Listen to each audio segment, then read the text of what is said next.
کاشف دی، زه تخبې اوسېدونکی یم او بلکې تاجر یم. دلته کې مې دکان دی. سهار داسې تقریبا 11:30 بجې داسې د دغه په شکل کې دی په ګاډي کې راغله پولیس والا SI والو یو دوه سره خپل سپاهیانو او زموږ یو شاګرد هغه دکان داسې بند کړی و. حالانکې دا دی موږ سره کمپرومایز کې موږ هم د دې سره کوو.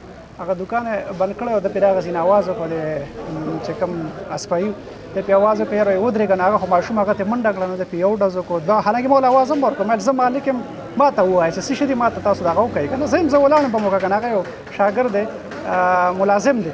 د پې یو ډز وکړو دوه وکړو درې وکړل بس دغه واقعه راغله او ښه رساره ساعت نه صحیح ډزې وکړلې خو دا وه چې هغه ته داسې په ګلۍ کې ننوته او ګلۍ ته نه هېڅ یې مو نه ویل که نه. موږ خو په دغې پوهېږو چې لاکډاون دی. په لاکډاون موږ دوکانونه خو ټول کلاو کړي نه وو که نه.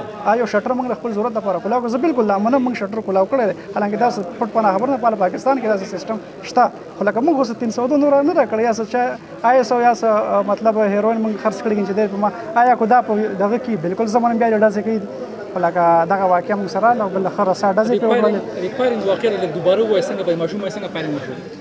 د فایرینګ خبره خو همدغه شان یو کړه ما هم کړله دوباره ریپیټ کوم چې لکه تالې کوله وخله زموږ تالې بندوله او اسپایي پرې راغځي نو اواز وکړو چې ودرېږئ تاسو نو خو ماشوم هغه منډه کړله. ما سره خپله لکه شاګرد دی دغه هلک چې منډه کړه زه مخامخ ولاړم. حالانکې ما سپۍ له اواز هم ورکړم زه ولاړم زه مالک یم ما ته ووایه چې سم دي ما ته ووایه تاسو.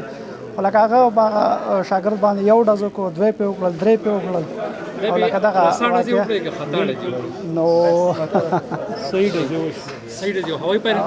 نه نه دوه درې ډزې خو صحیح کړي بل زنانه وې ماشومان و مارکېټ و ټولې ګلۍ بازار کې واقع نه شوی او دا که